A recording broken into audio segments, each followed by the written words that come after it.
incredibly difficult. And it can be a song, it can be a smell, it can be, a couple of words that just runs through your mind, and you're on your way to a showing or a closing or, whatever it may be, and you're just sobbing, crying. Right. And then all of a sudden you're like, I have to get it together, because, the last thing your buyer or seller wants to see is honestly you walking through the door in a mess. Right. And their confidence level in you, because they don't know what you're going through. They don't know what's happening.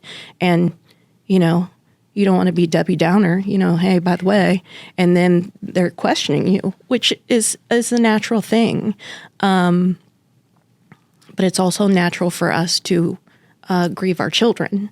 So when you say everyone deserves a little grace sometimes, for sure. Hey, everybody. Welcome to Cincinnati Real Producers Podcast, powered by Next Door Photos. I'm Patrick Braddock, owner and publisher of Cincinnati Real Producers. And I'm Daniel Ziegler, owner of Next Door Photos. Every week, we're getting to know Cincinnati's top realtors. Our goal is to elevate and inspire the real estate community throughout greater Cincinnati.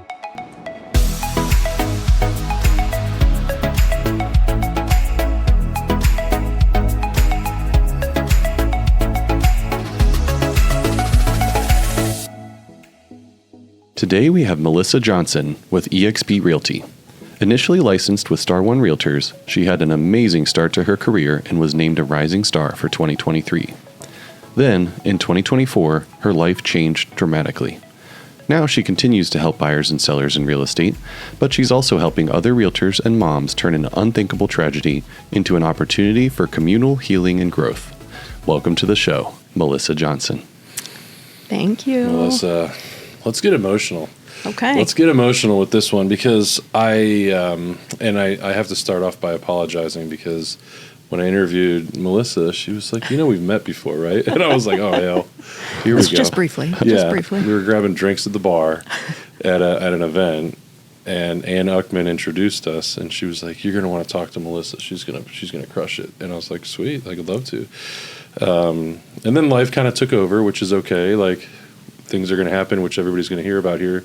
So we're going to take a little bit of a different turn with the podcast today, because I think that this is so, it's so important to just have a conversation about what we're going to be leading into, because the fear and the scarcity mindset and not knowing how to think about certain things, and the general topic today is going to be grief and battling through, your own mental strongholds that are going to, kind of provide maybe a limited belief in yourself, in your future, in your current situation, and then ultimately figuring out ways to lean on other people like Mylissa to share your story and know that you're not alone in this process, So, but before we dive in, let's talk a little bit about the real estate side of things and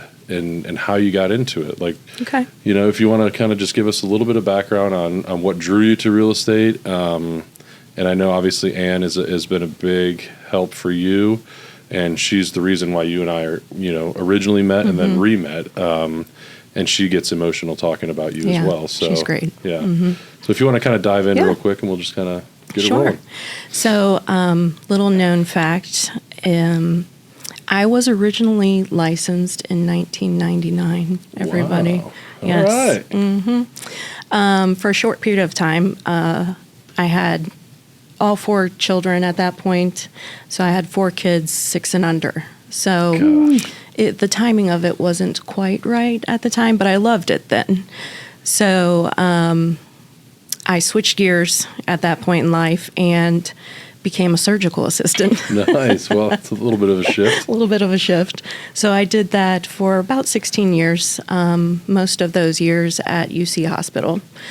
Wow.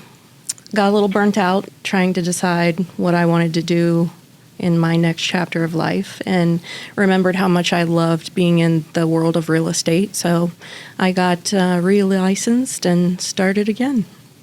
Did you start with eXp again? Or No, how did you I start? went to Star One. Oh, that's So, right. That's right. Yeah, And then with the merger and everything like that, it kind of shifted gears a little bit. right. Loved my Star One family. Yeah. Yeah. So, Well, and I've heard so many good things about Star One and leadership there and everything like that, and impossible moments too, Yeah. like they've had. So, but yeah, so real estate was kind of on the forefront then. I'm trying to think, was it 2014 when your life kind of shifted? What year? 2015. 2015? Yes. Okay, so 2015. So this is the first, and just for everybody listening, this is an impossible situation to go through once, and Mylissa has done it twice. So Yep. let's start with the first impossible situation. Okay. And kind of go into, I believe it's Nate, right? Yes. Okay. Yes. Let's talk about Nate and everything that happened with him real quick. Okay. So in 2015, my 19-year-old son, he's number 2 in the lineup of my 4 children. I always referred to him as my own personal Einstein because he was constantly reading, book after book, full of all kinds of facts that you look at them and go, why? Why do you know that? Right. Why do you know that? But he just loved the random facts, but he did not know his months of the year in order. Wow. Yeah. And he was huge into sports, great football player. And one game he took a hard hit, had a concussion, and the trainer called me down and wanted him to say his months of the year backwards. And I was standing behind her, and he was like, "Mom, I don't know my months of the year forward, let alone backwards." And I said, that's when I found out he didn't know. Yeah. And I said, "How do you not know your months of the year? You know all of this stuff." Yeah. And he was just like, "That's just information that I don't need to take up space in my brain with. Yeah. If I need to know what month it is, I'll look at the calendar." And I was like, well, I really can't argue with that. So be it. Yeah. So I was whispering the months Yeah. over her shoulder. Oh my goodness. So, anywho, he had graduated high school, graduated with his associate's degree the same time he graduated high school, was a student at UC. He also was helping coach his youngest brother Seth's football team. Wow. So it was a Friday night, Labor Day weekend, Friday night game. And he had started working at DHL, third shift for the tuition reimbursement. So he worked Friday night and Sunday mornings. That was like his schedule. And they had this special program for tuition reimbursement. So we had Friday night game, and it got canceled because of the lightning that night. But it was a beautiful, beautiful night. And he left, went to work at DHL. And on his way home in the morning, he fell asleep at the wheel. And his car went onto Kellogg Avenue and passed away. So that's insanely horrific and terrible, and I'm Yeah. so sorry. Thank you.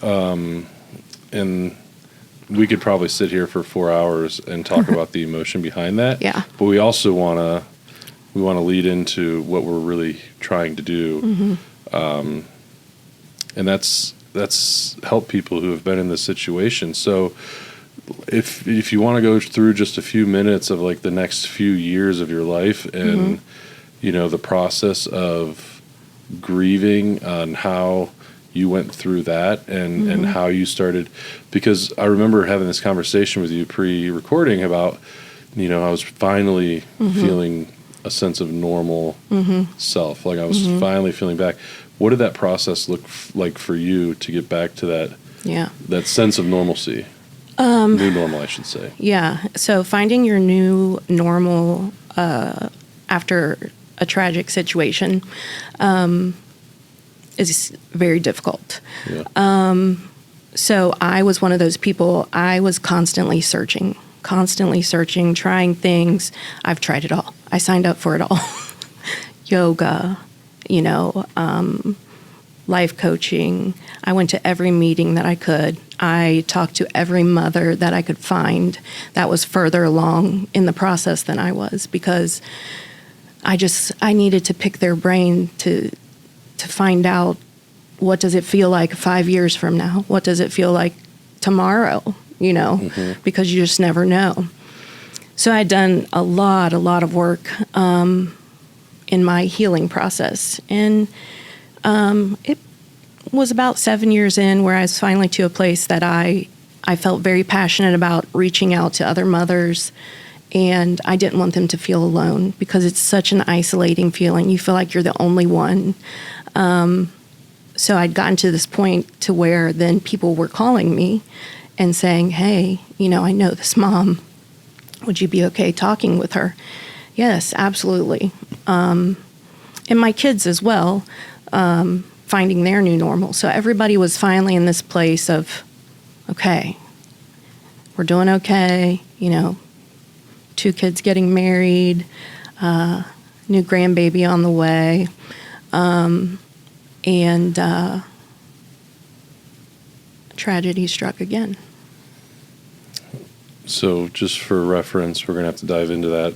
And then we're going to just give a quick synopsis, not a quick synopsis, but let's tell that story, and then we'll continue with our process. Okay. So one of the reasons that I got my real estate license is because I have always wanted to be available for my children and grandbabies. It was very important to me. Something like, I was fortunate that I didn't have to worry about daycare, because our families are very involved with each other. And I wanted to be able to provide that for my kids as well, at least help.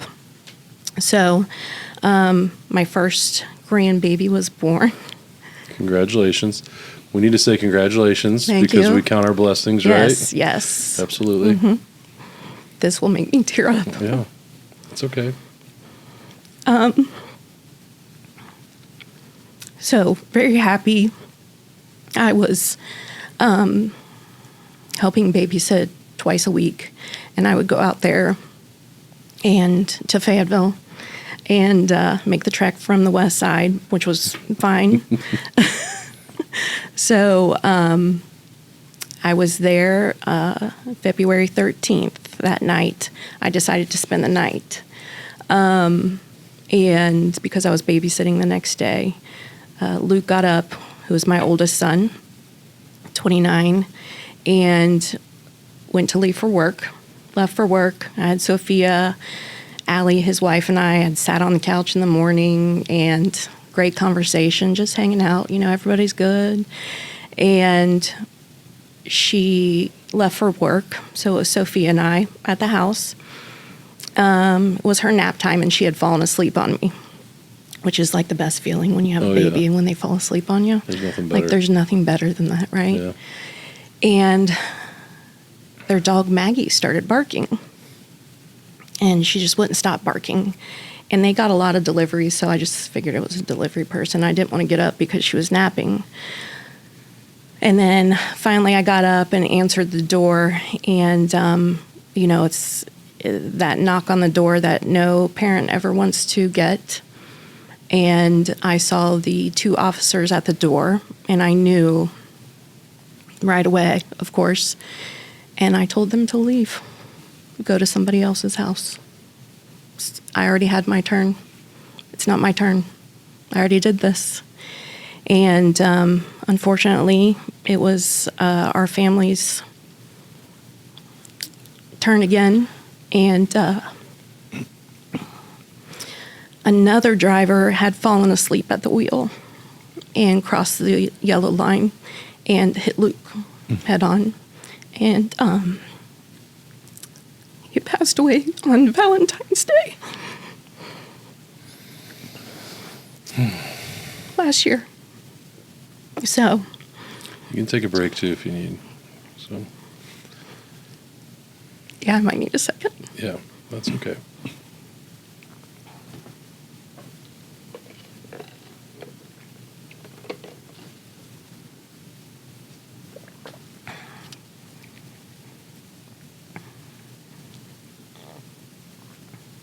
his accident is still raw, so it's harder Yeah. for me to make it through.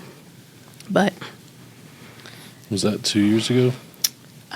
just was last February. This just 1 year, the 1 year anniversary. Yeah, so we just had our 1 year anniversary. So it's been 13 months, almost My goodness. 14.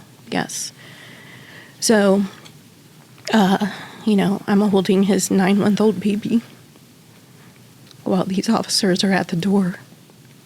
And I was just crushed again at another level. For sure. Yeah.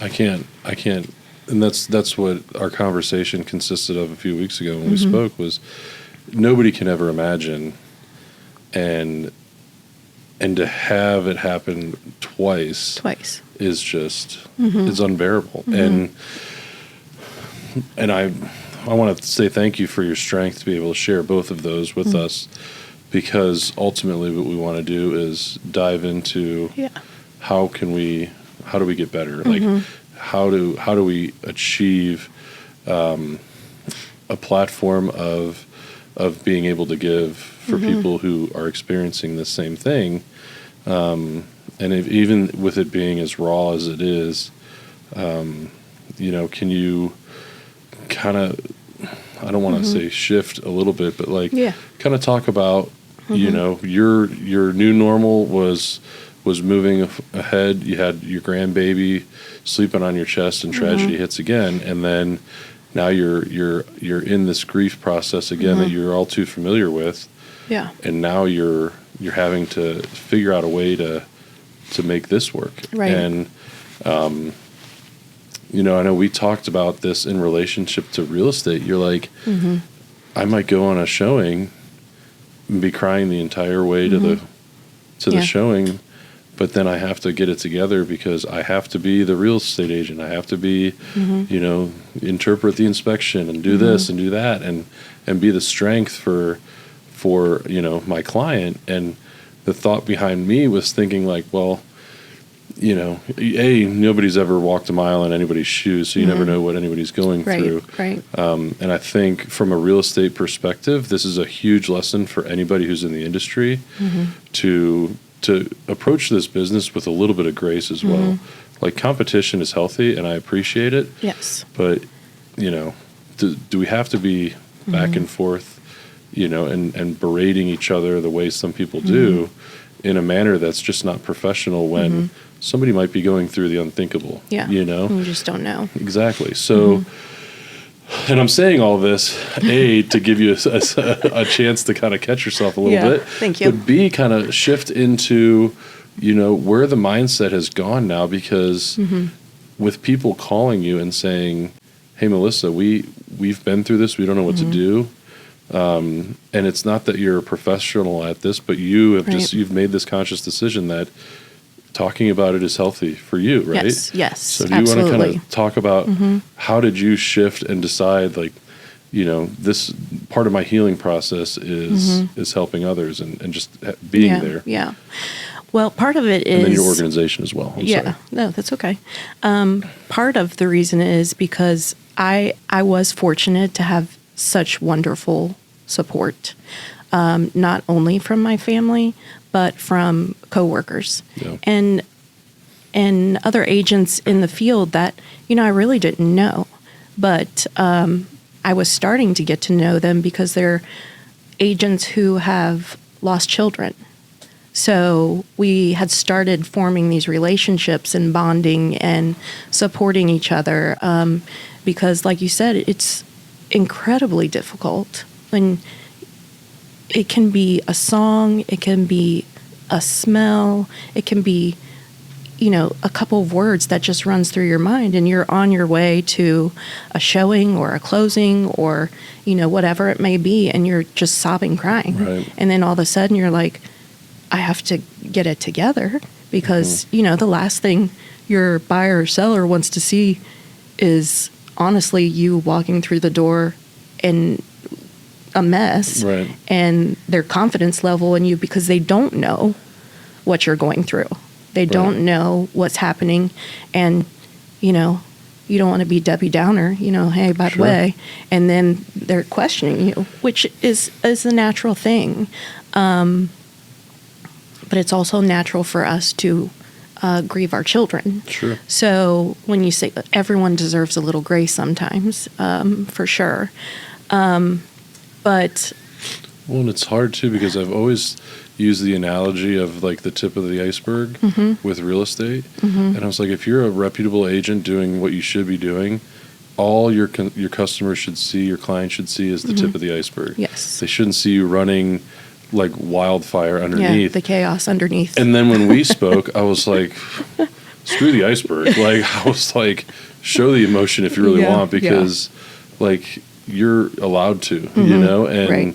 it's kind of changed my perspective, not on just real estate, but on life, because it's, I can't think about my 3 children while we're having this conveation because Yeah. I don't know what I would do either. Yeah. And I'm sure that's the same way you felt before Yes. these tragedies hit Yeah, as well. yeah. So, but like as you build your life up, as you try to find your new normal again, what have you done to really push this agenda that of helping people who may be in a similar situation? Yeah.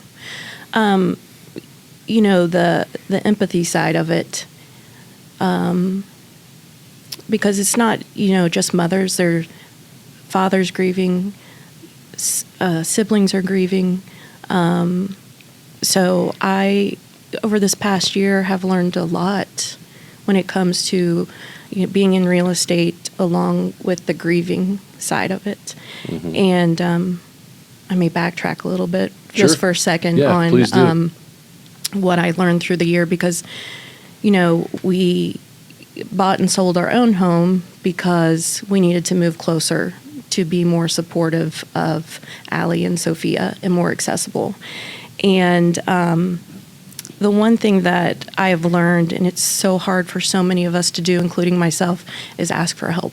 Yeah. Ask for help. And it's okay to ask for help.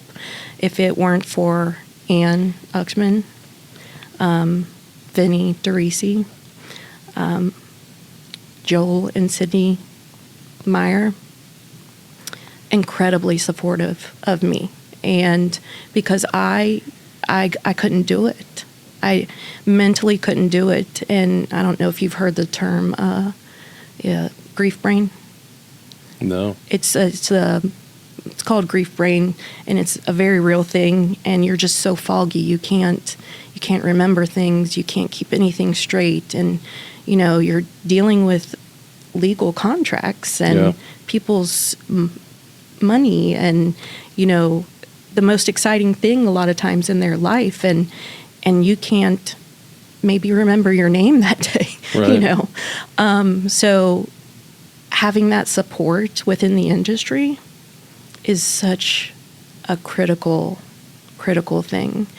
And, I had started to meet these other mothers and with other companies, and I'm just not saying who they are because I want to No, protect that's their totally, privacy. totally fine. Yep. So, they were extremely supportive, and a couple of them brand new moms along the journey as well. And, but out there having to pull it together and support their families, because the sun keeps coming up Yeah. every day and everything keeps moving, even though you want to stand back and go, don't you know what just happened Right. to my family? Like, why is everybody doing things like normal? Right. But unfortunately, that's just part of the process and part of learning, how to manage that. So ask for help. Yeah. There's plenty of us out here, unfortunately, that will help. Yeah, and I, the conversation that we had was so eye-opening for me, because the analogy of walking through the grocery store, because you answered my question by telling the story, because I was like, how does somebody who hasn't been through that approach somebody like you who is going through it currently in a way that isn't offensive? It's supportive, because like you said, like I probably don't know what the hell I should say or do, Right. and you're like, that's okay. But That's like, okay. can you talk about the Yeah. grocery store real quick? And, Yeah, sure. So I was at the store one day, and I saw this woman in the distance, and it was another mother who my kids had gone to school with, and she saw me, and she did the U-turn because I know she was uncomfortable. I know, again, she probably didn't know what to say, didn't want to say the wrong thing, and that's where I have to give other people grace. Right. Even, it hurts, but I have to give them grace because they don't know. And quite honestly, I don't want you to ever know. Right. I don't want you to ever know. And, you're talking about, we don't know what to say. And I may have done the same thing. Yeah. I don't know. But you don't worry about saying the wrong thing, because our children are our greatest gifts. We love to talk about them, Yeah. whether they are here with us physically or not. We love our children, so we're always going to want to talk about them. And just, coming up and saying hello. Yeah. I was saying, I think we talked about if you want to hug somebody, just hug them a little longer. You don't even have to say anything. Squeeze their hand Yeah. just a little tighter. Yeah. And they'll know. It's good to And see you'll know. you. Yeah. Even, the classic, how are you doing? Even though, and then after you say it, I've done it myself. How are you? And it's like, well, you know how I am. How am I supposed to answer that question? Yeah. So, I'm struggling. yeah, I'm in today sucks. I'm in a pretty bad spot right Yeah. now. Yeah. I've done that before, and that's a whole different look that I get. Yeah. Yeah. Then it's like, oh, okay, I'll talk to you later. When I was thinking about it from like my perspective, do you think that there's a sense of guilt Yes. from somebody who hasn't been through that? Like, Yeah. why Mylissa? Like, why not me? Like, not that I want to go through it, Right. or you want anybody to go through it, or wish this happens to anybody, but like, I just thought, like, there's a sense of guilt that I have Sure. on how do I approach in a manner that's appropriate, and knowing that, life, the sun does come up every day, Right. and we still have to raise the children that we have on this earth and go to the jobs that we have on this earth. And, Right. But yeah, so what about this organization now? Let's talk about it. Okay. Because this is something that we're doing on Cincinnati Real Producers podcast, Daniel, and we've just talked to our national director of Real Producers, and he's indicated that he would love to have a conversation and have a national awareness of this. So, like, this is going to be something that me personally, like, Daniel and I don't make any money off of this. Our goal Yeah. is to help promote awareness with this specific issue, and talk about the organization that you've created and Okay. and what your goal is with it. Okay. Well, first, just let me say thank you Absolutely. from all the moms, from any griever, honestly. Like, thank you. Because grief is universal. It's going to happen to all of us. And we need to talk about it. Unfortunately, it's going to happen to all of us. So I've become very passionate about it, obviously. And we have a group that I started. It's called Blooming Through Grief. So it's just about the growth, the journey, the healing process. And it's a group of mothers that have come together. We have get-togethers and just social events and trying to reach others. And it's a no pressure. You can come, show up. You don't have to talk.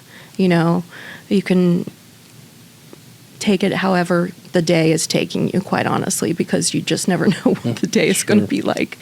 But, it's been a huge part for me of my healing process, being able to support, for me specifically, other mothers, and just letting them know they are not alone.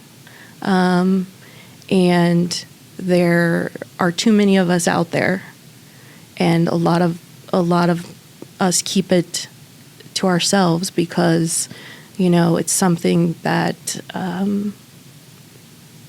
society says, we don't talk about that stuff. Yeah. It's too uncomfortable, So we're getting out there and trying to reach other mothers, connect with us. We're doing our next get together is in April. We're just going for a walk on the Loveland Bike Trail, and then we're going to have lunch. Super easy. And May, we're planning our next event. There is actually bereaved Mother's Day that a lot of people don't know about. It's always the Sunday before actual Mother's Day. So I'm co-hosting a brunch, Mother's Day brunch. And the idea is that you bring your child's favorite recipe that you either cooked together or you bought, or, there might be 5 tuna casseroles. We don't care. Sure. It's just about sharing that memory and bringing the recipe to share with others, just a way to continue to celebrate our children. And, so anyone out there who is looking for that kind of support, you may not think you're ready yet, and that's okay. But when you are ready, we are here. Blooming through grief. Mm-hmm. And you're on Facebook, you're on social media. Yes. It is a private group. Mm-hmm. So it's invite only, and nobody, like you said, wants to be invited. But correct. It's something that, yeah. If you need, please reach out. And also, when we finish, we'll have you say your phone number and stuff too, because if you want to leave that for somebody to give you a call or shoot you a text or something. And I think that circling back a little bit into the real estate community, I think that real estate agents are just having to always be consummate professionals and never show vulnerability. So to hear Anne talk the way she did about you and your strength was so empowering for me to just hear, and it was so, I don't want to say motivating, but it was uplifting. It was something that I could not have imagined Anne was going to say, but at the same time, she said that we support each other, and I think that's what the nucleus that this real estate community ultimately wants is, how can we help support each other? And it's through different programs, through the board of Realtors, and through blooming through grief. Like, all this sort of stuff is just a great way to build a sense of community for somebody who may need it. And I can't thank you enough for your strength. Thank you. B, your ability to share your story, because it's clearly very, very hard. And that was the one thing we talked about was, will it ever get easy? And your answer was, I don't know. Like, I don't know, because I'm going through it. Like, it may never get easy, and that's okay, because you're able to share your story with people and also help other people as well. So our goal, and I think I can speak for Daniel as well, he's very family oriented. He's got a beautiful family. I think I speak for both of us when I say whatever we can do to help support is what we would want to do. I think we were both raised the right way. I think we were both very humble in the fact that we count our blessings every morning. But for us to do anything to help you is really what our goal is going to be moving forward. So thank you so much. From a lot of us, thank you. And I know that it's a community that's usually not very vocal, and that's okay. But for you to be the voice and the face of that, like, we're just so honored to be a part of it. So can't thank you enough. Yeah, Mylissa, thank you for being a part of this today. And thank you for sharing your story. This has been one of the hardest podcasts I think we've ever, and maybe ever will record. Yeah. And that's okay, because I think we're all stronger for it too. So real quick, what is a good contact information, either email address, phone number? Okay. Real quick, if you want to just say that. Sure. My phone number is 513-532-7146. Okay. Feel free to call, text. My email is Mylissa JJ. My parents were hippies, so Mylissa is spelled a little funny. It's MYLISSA JJ @gmail.com. Oh, and before we dove into the emotion of the conversation, I was like, is it Mylissa? Yeah. I'm like, am I pronouncing this right? And she's like, yes. Just it's fine. I'm like, okay. So we had a little laugh before we got into it. But I'm a big grief through humor type of guy. Like I know that's part of my personality, and I lean on humor when bad things happen or unfortunate circumstances happen. Yeah. So like I knew when we first met it was going to be emotional. I'm like, I'm definitely going to talk about your name, because I need a quick laugh. So, but thank you so much for being a part of this. And I know for anybody listening, Daniel, I kind of threw him to the wolves with this and said, hey man, this is going to be something different. So I appreciate you, man, for allowing us to be able to share her story. I'm so glad we did. Yeah. So, well, thank you again, and I'm excited to see what the future holds, because it's going to be positive. I'm sure of it. Great. So, thank you. Thanks, Mylissa. Thanks for listening to the Cincinnati Real Producers podcast, powered by Nextdoor Photos. We do this every week, so be sure to subscribe so you can follow along. If you liked our conversation, leave us a review. We'd love to hear your thoughts.